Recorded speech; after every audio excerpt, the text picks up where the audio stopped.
сөз жұмбағымыздың негізгі сөзі ол атамекен. Атамекен сөзінің синонимі ол отан. Енді мен сіздерге Мұқағали Мақатаевтың «Отан» өлеңін жатқа айтып берейін. Отан. Мен оның күнін сүйем, түнін сүйем, ағынды өзен асқарта гүлін сүйем. Мен оның қасиетті тілін сүйем, мен оның құдіретті үнін сүйем. Бар жәндігін сүйемін қыпырлаған, бәрі маған отан деп сыбырлаған. Жаным менің кеудемді жарып шықты, боз торғайы бол оның шырылдаған. Отан, отан бәрінен биік екен, мен оны мәңгілікке сүйіп өтем. Гимназиясының 3-ші Г сынып оқушысымын. Мен Наурыз мейрамына орай сөз жұмбақ құрастырып едім. Сол сөз жұмбағымыздың басты сөзі Наурыз. Енді сөз жұмбағымызды шешейік. Ас атасы нан.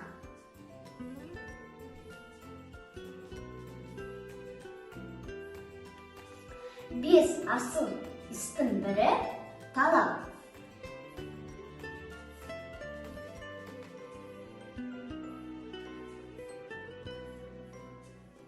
Тіршілік көзі су. Ұлттық тағам түрі бауырсақ.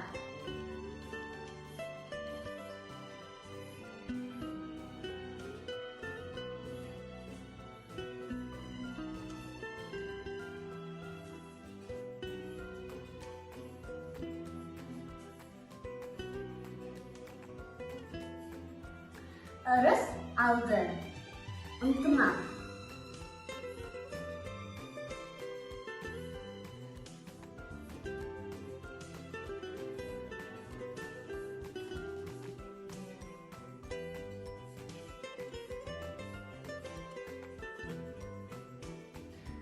Тағам әзірлейтін ыдыс түрі қазан.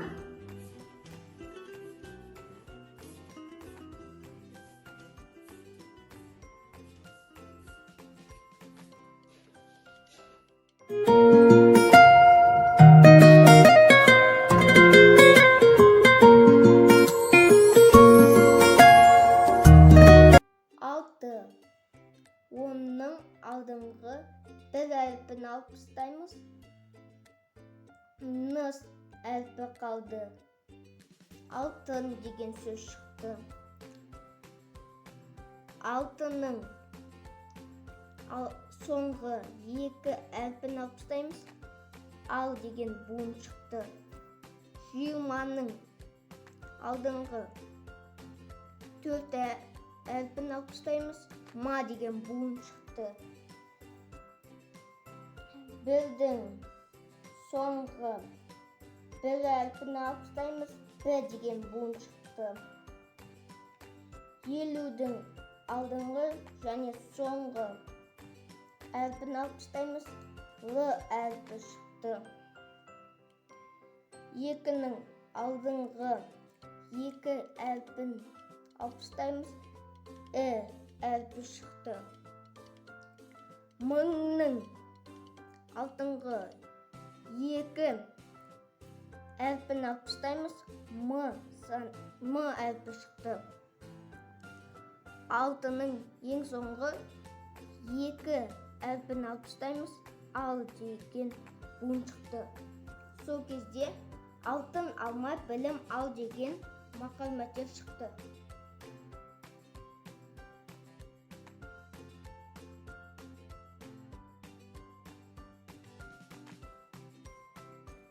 Бірінші сұрақ. Бөлшек сызығының үстіндегі сан. Алымы.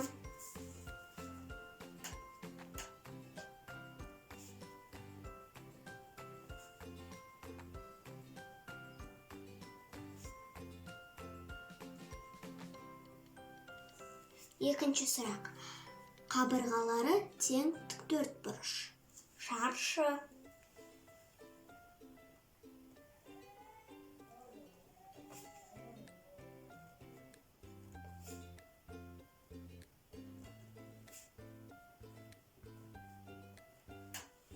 Үшінші сұрақ.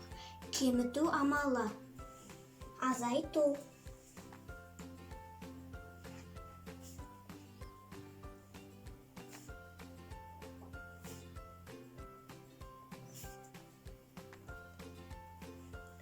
Төртінші сұрақ. Дөңгелектің басқаша атауы?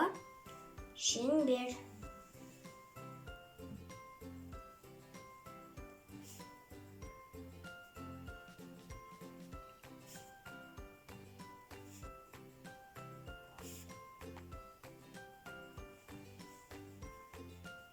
Бесінші сұрақ. Бөлшек сызығының астындағы сан? Бөлімі.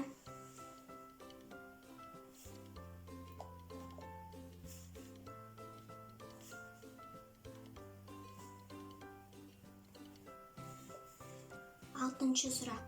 Бір таңбалы сан? 6.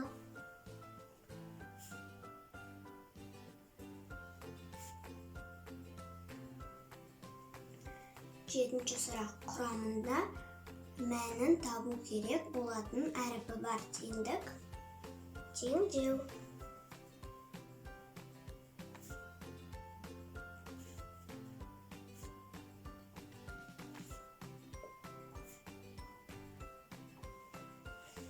Сегізінші сұрақ. 4-тен 1 үлес? Ширек.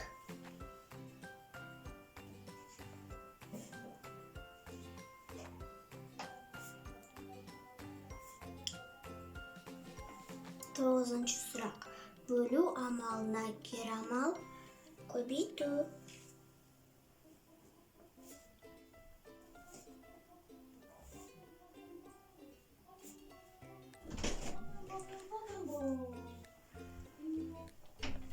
Оныншы сұрақ.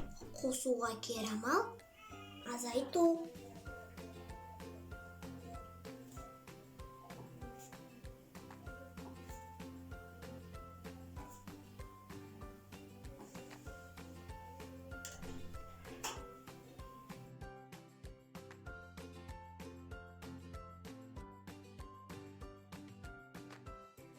B sınıfında okuyayım. Bugün biz söz жұмбақты шешеміз. Біріншісі мәтін қалай аталады? Бала. Абай деп жазамыз.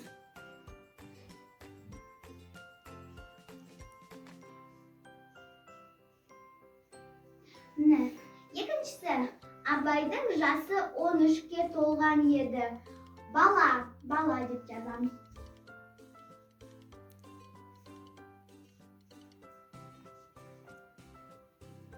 Келесі, үшіншісі, Абайдың әжесі әңгімесін қалай бастап еді? Тақпақтап деп жазамыз.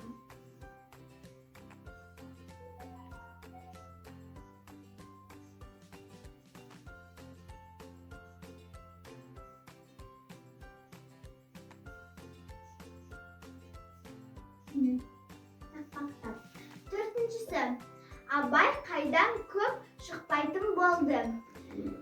Үйден деп жазамыз.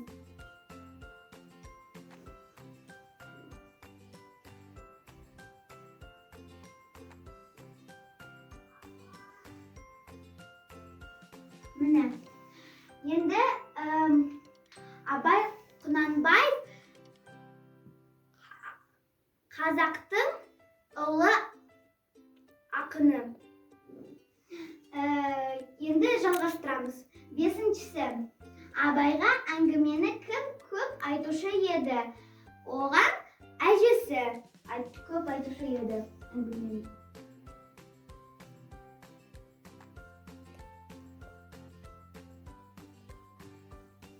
Әжесі деп жазамыз. Келесі, биыл әсіресе Абайдың өскен. Біз мынайға биыл әсіресе Абайдың бойы өскен деп жазамыз. Бойы.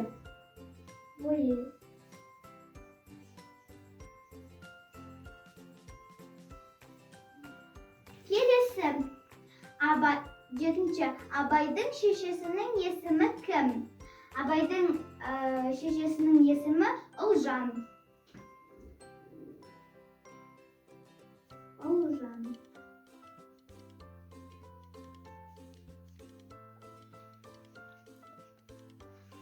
Енді қалай сегізінші Абай әжесінің әңгімесін қалай тыңдайтын?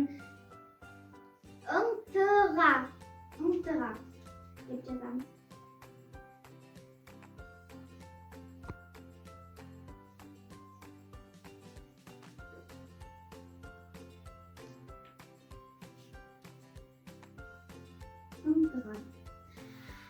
Енді бізге не болады? Абай жолы деп бізде осындай сөз болды. Абай жолын жазған Мұхтар Әуезов, ол жазушыларында орта мектеп гимназиясы 3-ші сынып оқушысы Абдулкарим Бахар. Бүгін мен сөз жұмбақ пен ребус шештім. Бірінші сөз жұмбағымызды құрастырамыз. Біріншісі Ахмет Байтұрсынұлы халықтың қандай көсемі, рухани көсемі. Ахмет Байтұрсынұлы халқын шын сүйетін. Ахмет Байтұрсынұлы қазақ тілінің тұңғыш әліппесі мен оқулықтарының авторы. Ахмет Байтұрсынұлы халқына қандай қызмет еткен? Ұстаз болып қызмет еткен. Ахмет Байтұрсынұлы қай облыста туылған? Қостанай облысында туылған. Ахмет Байтұрсынұлы қай қалада қайтыс болған? Алматы қаласында қайтыс болған. Енді біз ребусты шешеміз. Бұнда бірінші алманың суреті тұр. Алманың сөздерінен ең соңғы 3 әрпін алып тастасақ, А әрпі қалады. А әрпінді мұнда жазамыз. Екінші суретте бізде қарбыз. Қарбыз сөзінен 5 әріпті алып тастасақ, Қ әрпі қалады. Қ әрпіні мұнда жазамыз. Үшіншісі бізде ыдыс. Ыдыс сөзінен ең соңғы 3 әрпін алып тастасақ, Ы әрпі қалады. Ы әрпіні мұнда жазамыз. Біздің соңғы нанның суреті тұр. Наннан ең соңғы 2 әрпін алып тастасақ, Н әрпі қалады. Ең соңғы біз Н әрпін мұнда жазамыз. Бізде ақын сөзі шықты. Ақын ұлттың жүрегі, шешен көптің тілегі. Бірінші көбелектің соңғы 6 әрпін алып тастаймыз. Содан кейін өріктің соңғы 3 әрпін алып тастаймыз. Содан кейін кітаптың 4 әрпін алып тастаймыз. Таудың 2 соңғы әрпін алып тастаймыз. Есіктің соңғы 3 әрпін алып тастаймыз. Мысықтың соңғы 4 әрпін алып тастаймыз. Барлықтарыңызға сәттілік тілеймін. Мен 3-ші сынып оқушысы Тұрсын Фалдиярмын. Мен жасаған ребус мақал ат ер қанаты. Сөз жұмбақтың негізгі сөзі Алдияр менің есімім. Бірінші 1998-2019 жылдары еліміздің астанасы қалай атанды? Астана. Екінші, еліміздің тұңғыш президенті Нұрсұлтан Назарбаев. Үшінші, Құрманғазы Сағырбайұлының шәкірті Дина.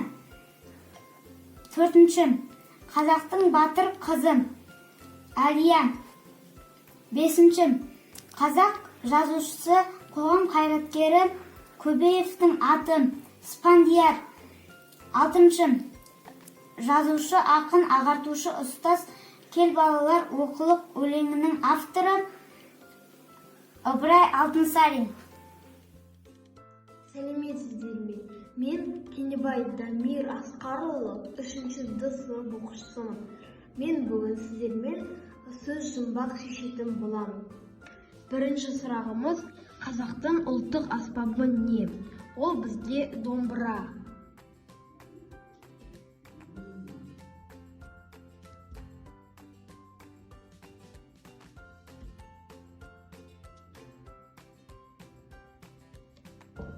Екінші сұрағымыз: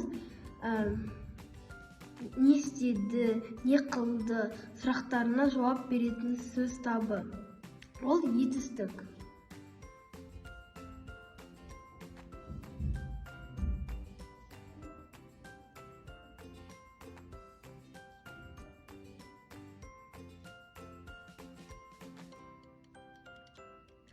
Үшінші сұрағымыз.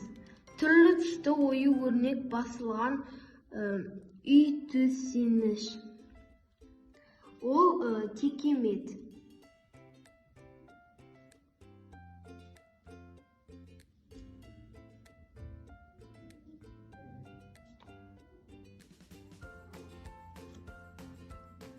Жақсы, төртінші сұрағымыз. Оқушының оқу құралы. Ол кітап.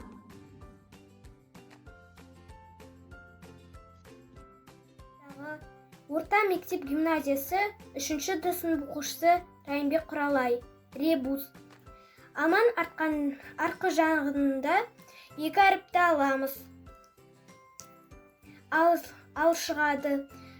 Білдің артқы жағында 2 әріп аламыз. П қалады. Мысықтың алды 1 аламыз. Артқы 2 аламыз. Әріпті. Шығады 60. Айжан Өнеркамал, 3-ші сынып оқушысымын. Бүгін менің сөз жұмбағымды шешіп көріңіздер. Біріншісі адамды тасиды, бірақ жаны жоқ. Екіншісі өрнекті тоқиды, еңбегі өнбейді. Үшіншісі бұйымдар алуан алтын күміс табылады. Төртіншісі лақтың анасы. Бесіншісі адамдарды кім емдейді? Алтыншысы әдемі зулайды, бірақ шана емес. Жетіншісі жаны жоқ болса да ақылды адам ісін істейді. Сегізінші ас атасы. Бәрімізге сәлеметсіздер, мен Әбдіқадыр Мирон, 3-ші сынып оқушысы. Менің сөз жұмбағымды шешіп көріңіздер. Оның сұрақтары. Оның бірінші сұрағы үлгі өнеге ретінде айтылатын қысқа нақыл сөз. Екінші өтініш. Үшінші Мұқағали Мақатаев туылған айы. Төртінші өлең тармақтарының белгілі ретпен топтасуы. Бесінші таппай мақтанба. Алтыншы үшін отқа түс күймейсің. Жетінші Мұқағали Мақатаев қандай ақын. Сегізінші қарлығаш әулие атанған би. Барлықтарыңызға сәттілік тілеймін. Балтадан алдынан 3 аламыз, артынан 1 аламыз. Т қалды. Аққаладан алдынан 3 аламыз, артынан 2 әріп аламыз. Сонда А қалды. Бастан артынан 2 аламыз, Б қалды. Инеден артынан 2 аламыз, И қалды. Сырғадан алдынан 2, артынан 1 аламыз, Г қалды. Асықтан артынан 3 аламыз, А қалды. Тарақтан артынан 4 аламыз, Т қалды. Сонда табиғат деген сөз шықты бізде.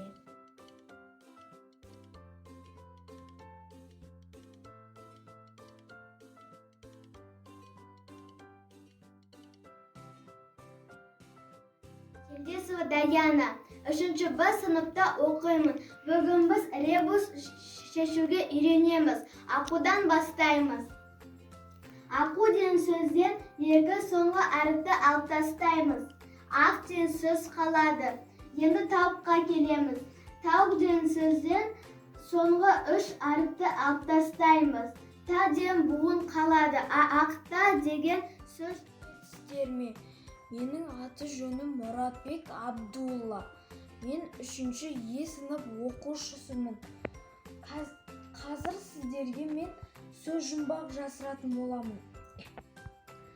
Оның тақырыбы су тіршілік көзі. Ал бірінші сұрақты оқиын.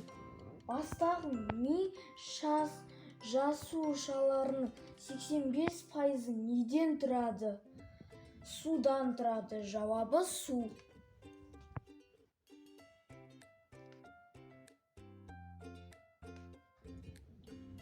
Ал екінші сұрақ. Табиғат байлықтарының бірі. Ол не? Әрине бұл ауа. Жауабы ауа болады.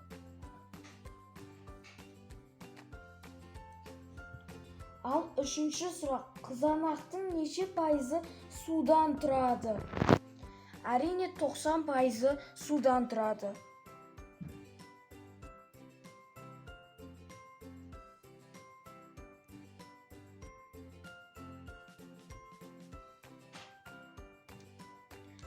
Ал төртінші сұрақ. Табиғаттағы судың неше пайызы ішуге жарамды? 1% ішуге жарамды.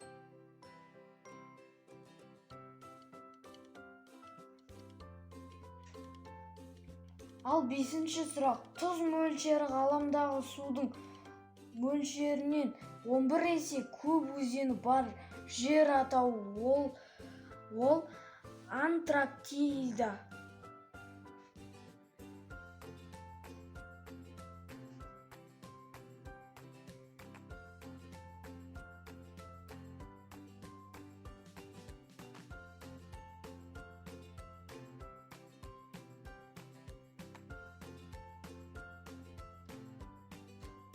Алтыншы сұрақ. Судағы балық атауы ол не?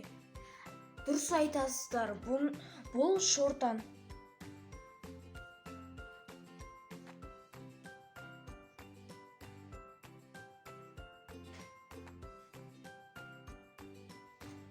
Ал 7-ші сұрақ.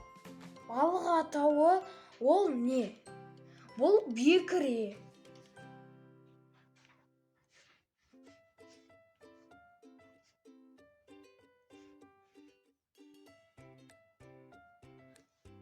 Ал 8-ші сұрақ. Суда шаға алмайтын жануар немесе жәндік. Әрине, бұны бәріміз білетін шығармыз. Бұның жауабы жылан.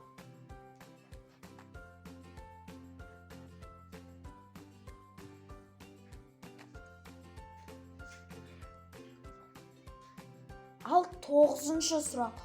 Судың 3 несі бар? Әрине, күйі бар.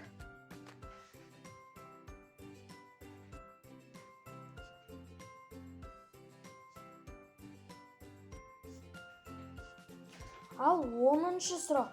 Тұщы судың құрамында не бар? Әрине кальций бар.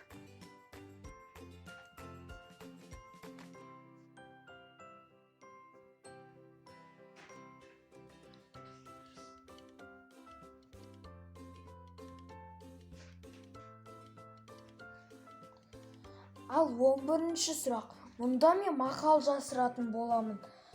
60 көп нүкте тасыған су, 6 көп нүкте қайнар. Бұның жауабы күн.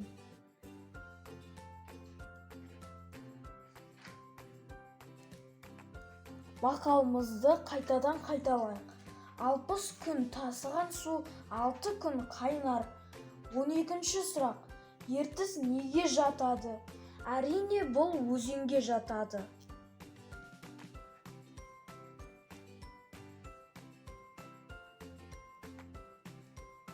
Жауабы өзен болады. Ал 13-ші сұрақ. Мұнда тағы да мен мақал жасыратын боламын. Тау мен тасты су бұзады. Адам затты не бұзады?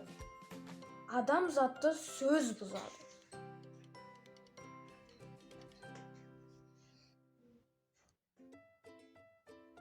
Ал соңғы сұрағымыз бұл 14-ші сұрақ. Қазақстандағы өзен атауы бұл не? Бұл Есіл. Бұны бәріміз білетін шығармыз.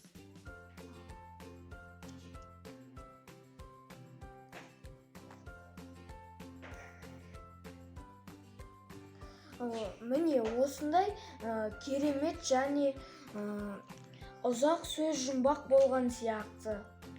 Сау болыңыздар. Сәлеметсіздер ме? Мен 3-ші К сыныбының оқушысы Алиматина Байқазақ қызымын.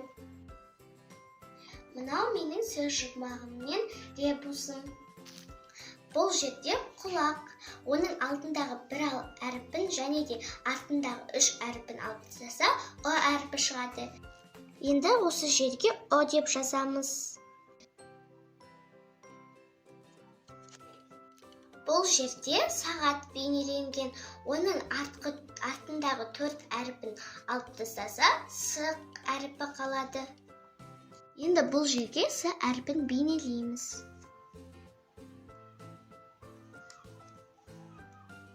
Бұл жерде тауық бейнеленген.